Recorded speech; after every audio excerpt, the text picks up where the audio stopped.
Subscribe कीजिए दोस्तों हमारे चैनल को। नोटिफिकेशन पाने के लिए बेल आइकन को प्रेस कीजिए। नमस्कार, एक बार फिर आपका पुनः स्वागत। अपन अध्ययन कर रहे थे संधि के अध्ययन में अपन ने व्यंजन संधि पे चल रहे थे। व्यंजन संधि पर हुई अपन ने अनुनासिक संधि का अध्ययन कर लिया था। आज पढ़ते हैं अनुस्वार संधि।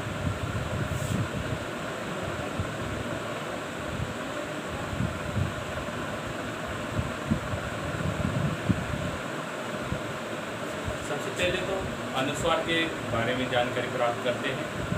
अपन ने जब वर्ण परिचय पढ़ा था तब अनुस्वार को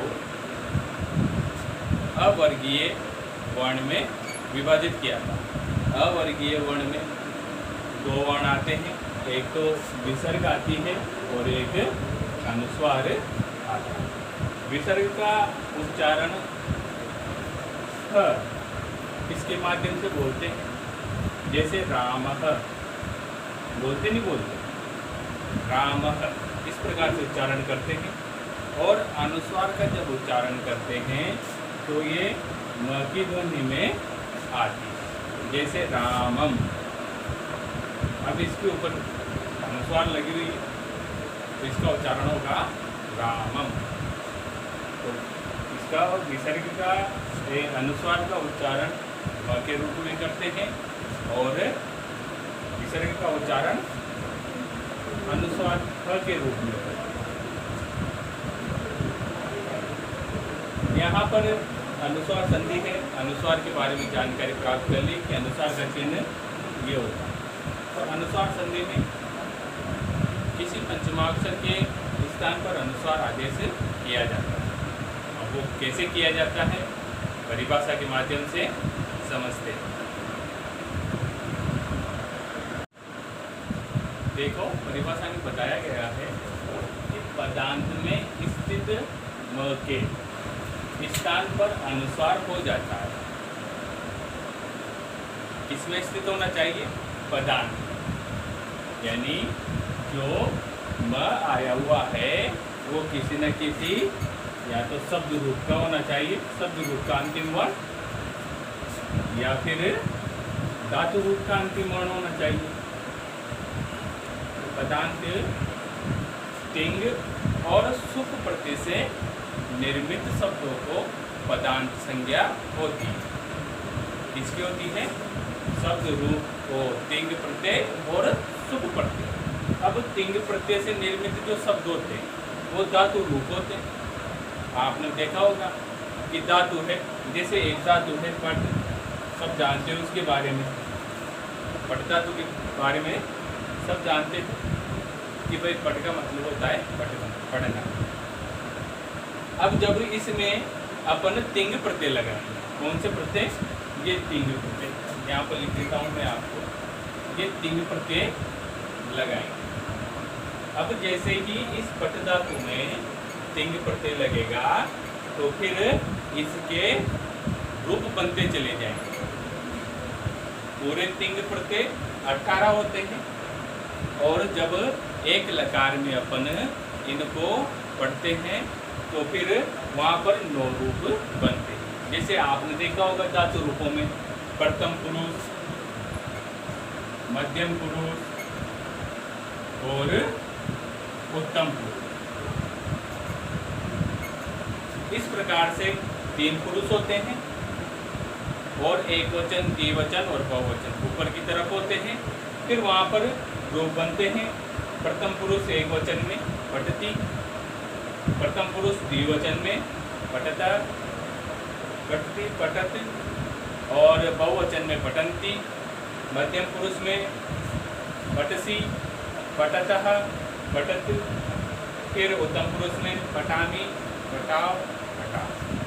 इस प्रकार से रूप बनते हैं। तो ये जो रूप बनते हैं, ये 9 के 9 शब्द बनते हैं। वो कौन सा प्रत्यय जोड़ते हैं जब बनते हैं? तिंग प्रत्यय जोड़ते हैं तब बनते हैं। अब ये धातु रूप तो समझ गए, शब्द रूप किस प्रकार से बनते हैं? जैसे कोई एक शब्द है राम,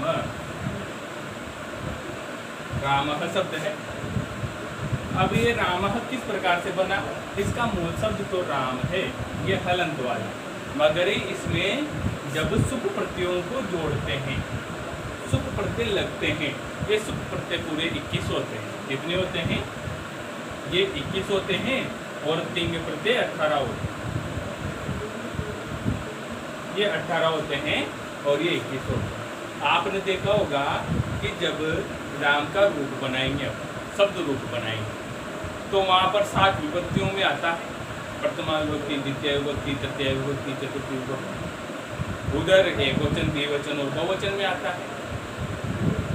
इस प्रकार से 7 विभक्तियों में तो वो चलता है और 3 वचन में चलता है 7 या 21 पूरे हो जाते हैं।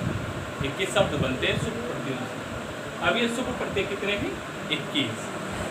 तो अब प्रत्येक विभक्ति के लिए अलग अलग सुख प्रत्ययों का निर्माण किया गया। अलग अलग सुख प्रत्यय होते हैं। अब राम में जैसे प्रथम प्रत्यय है इसका सु, सु ओजस अम और सस टार्थ्यम। इस प्रकार से ये पूरे 21 प्रत्यय हैं। अगर इनको राम में जोड़ेंगे तो फिर जैसे राम में सु प्रत्यय जोड़ा तो पूरा संधि कार्य करके आगम आकर के आदेश हो करके इस प्रकार से जो शब्द निष्पन्न होगा अपना वो रामः बनेगा। और रामः शब्द क्या है? प्रथमा विभक्ति एकवचन का। तो अब देखो यहाँ पर पदांत में स्थित म, इसमें स्थित पदांत में स्थित म भी कैसा? अंतिम वर्ण होना चाहिए पदांत। अब यहाँ पर देखो रामः, यहाँ पर देखो आप अंतिम वर्ण कौन क्या है? इस म में स्थित अ क्या है? म में स्थित अकार यहाँ पर अंतिम वर्ण है। यहाँ पर देखो पठति, ये तो यहाँ पर अंतिम वर्ण ढूंढो आप, क्या है? इस त में स्थित ई की मात्रा ही क्या है? अंतिम वर्ण। इस प्रकार से अंतिम वर्ण क्या आना चाहिए? म आना चाहिए। किसमें स्थित होना चाहिए? पदांत। पदांत का मतलब आप सीधी सीधी भाषा में ये सीख सकते हो कि धातु रूप और शब्द रूपों को क्या करते हैं? पदांत करते हैं। उनकी संज्ञा कैसी होगी? पदांत संज्ञा होगी। धातु रूप और शब्द रूपों में पदांत संज्ञा होती। आप तो बस किसी को ध्यान रखो, यानी अगर कोई शब्द रूप आ रहा है, शब्द रूप बना हुआ है, तो वो क्या कहलाएगा? पदांत कहते हैं। कोई धातु रूप बना हुआ है, किसी धातु का रूप चल रहा है, उसे क्या कहेंगे? पदांत कहेंगे। कहेंगे नहीं कहेंगे? पदांत कहेंगे। अब अगर ऐसा वर्ण आ जाए, ऐसा शब्द आ जाए जो पदांत हो और उसके अंतिम वर्ण में क्या हो? म हो, तो उसका अनुस्वार हो जाएगा, यानी किसमें चेंज हो जाएगा? अनुसार में बदल जाएगा। अनुसार को अपन इस प्रकार से लिखते हैं, ये बन जाएगा। लेकिन बाद में क्या होना चाहिए? बाद में कोई ना कोई व्यंजन आना चाहिए। अब व्यंजन पूरे कितने हैं? 33। उन 33 व्यंजनों में से कोई एक व्यंजन बाद में आना चाहिए। अगर बाद में स्वर आ जाए, मानो अगर बाद में व्यंजन की जगह स्वर आ जाए तो फिर ये जैसा का जैसा ही रहेगा। म अनुस्वार में नहीं बदलेगा। म कब अनुस्वार में बदलेगा? तब म के बाद में कोई व्यंजन आया हुआ। तो आप इस परिभाषा को यहाँ तक नोट कर लो।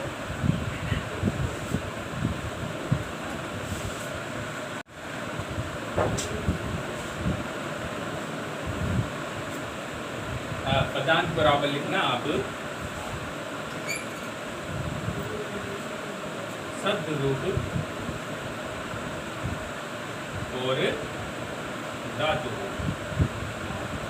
इन दोनों को क्या कहेंगे? पदांत कहेंगे।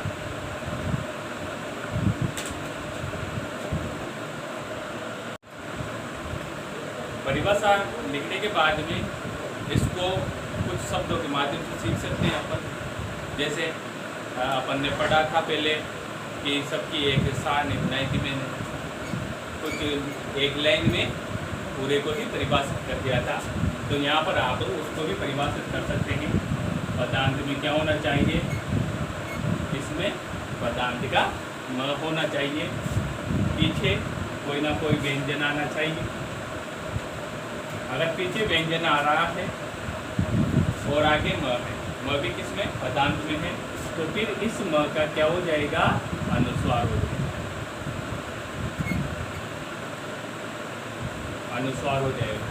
कैसे समझते हैं, उदाहरण के माध्यम से, हरिम प्लस वंदे, हरिम प्लस। अब यहाँ पर देखो हरि, ये हरि है, हरि का रूप है हरि, हरिम हरो हरिम, इस प्रकार से रूप करते हैं। तो ये रूप है, यानी शब्द रूप। क्या है ये, शब्द रूप। इस शब्द रूप में स्थित पीछे क्या है, म है, यानी किस में आया हुआ है, म पदांत में आया हुआ है, पदांत का अंतिम वर्ण है म, है ना। हरि के रूप चलेंगे, हरि के रूप में चलेंगे तो हरिम उसका रूप है, तो ये पदांत में स्थित क्या है, म है।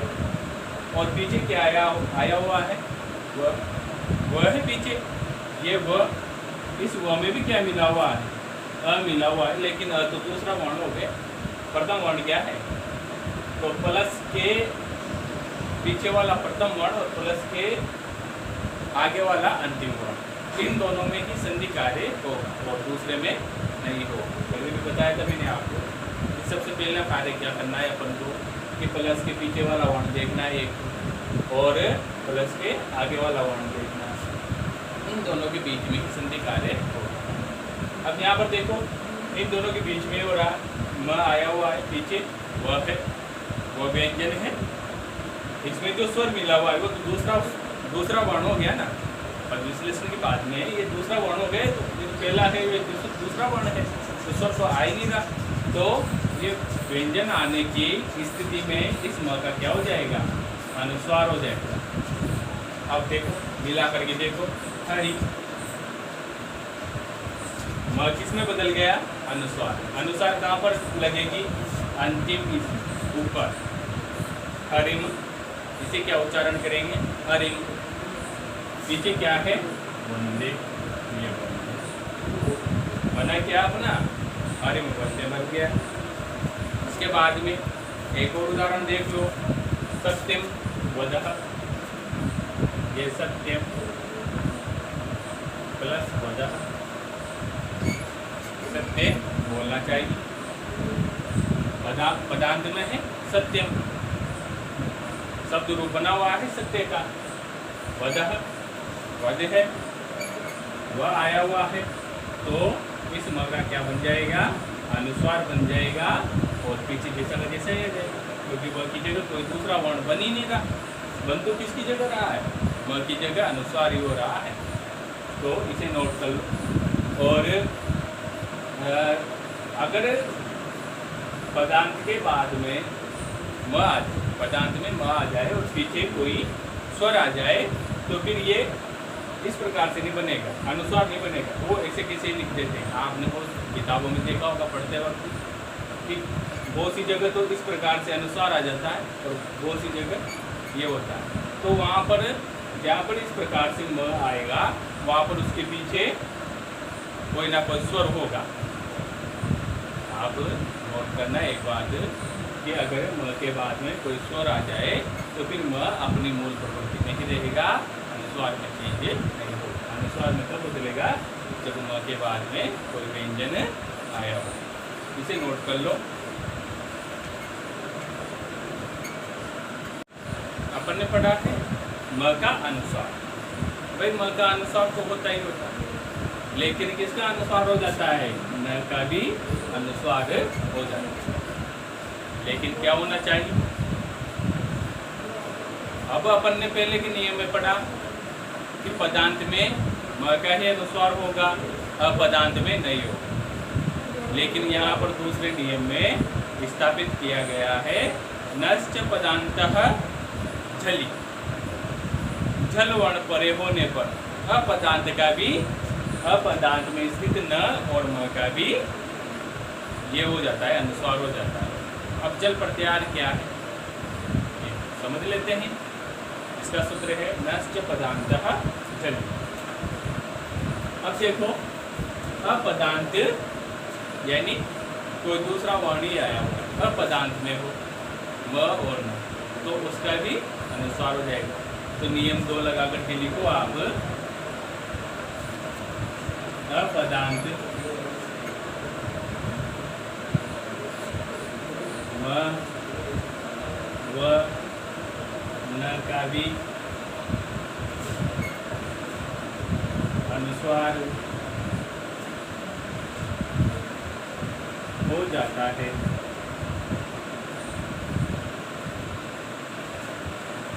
अपदांत म व न का भी अनुस्वार हो जाता है, किंतु बाद में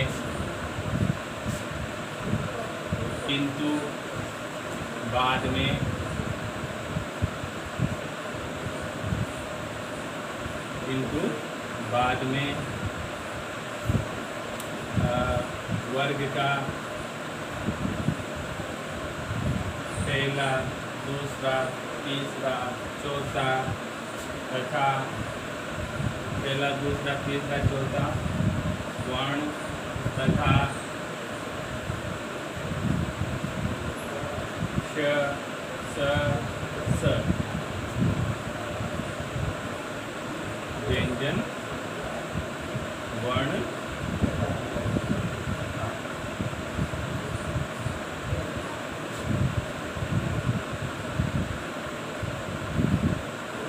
बाद में वर्ग का पहला, दूसरा, तीसरा, चौथा वर्ण तथा स वर्ण हो।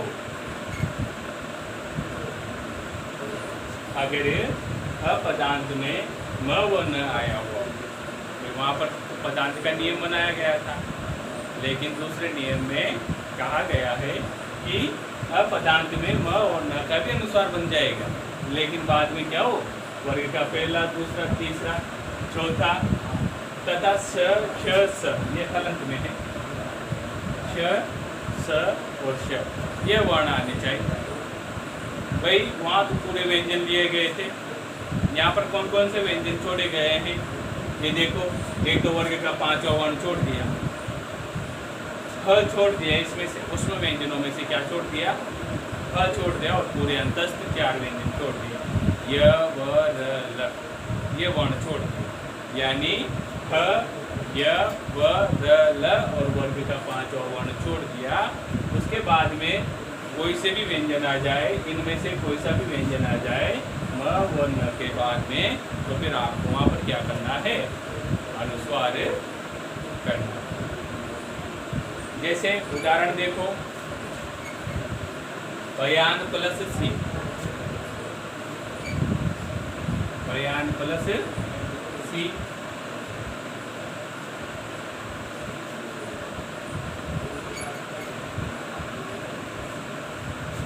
अब यहाँ पर देखो बयान शब्द कोई पदांत में नहीं है, ये तो मूल स्वरूप है पदांत बयान का, बयान शब्द का मूल स्वरूप है ये कोई पदांत में नहीं है, अपदांत वर्ग है, इनमें कोई सुप और तिक प्रत्यय जुड़ा हुआ नहीं है, ना तो ये शब्द रूप में आ रहा है और ना ही धातु रूप में आ रहा है, ये तो मूल स्वरूप में है अपने, उस शब्द का मूल स्वरूप होता है उसमें है।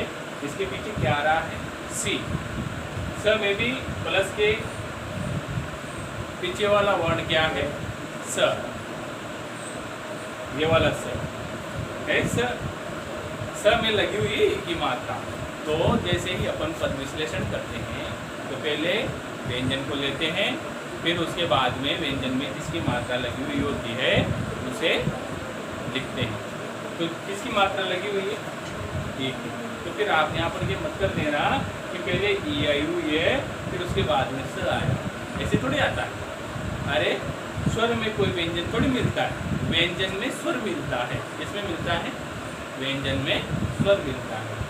तो यहाँ पर देखो स आया हुआ है प्रथम वर्ण, इधर पीछे न आया हुआ है, तो इस नियम में कहा गया है कि म प्लस म और न का भी अनुसार हो जाएगा, बाद में क्या हो 1 2 3 4 स, क और च ये वर्ण आ जाए तो फिर इनका भी क्या बन जाएगा, अनुस्वार बन जाएगा। क्या बन जाएगा, अनुस्वार। तो यहाँ पर न आया हुआ है, हलंत में है, इसके बाद में स वर्ग आया हुआ है, स वर्ण है, तो सकार है यहाँ पर, तो इसका भी क्या बन जाएगा, अनुस्वार बन जाएगा। तो अपना रूप बनेगा मिलाने पर अयांसी, क्या बनेगा, अयांसी। इस प्रकार से ये न इस अनुस्वार में परिवर्तन बदल जाएगी।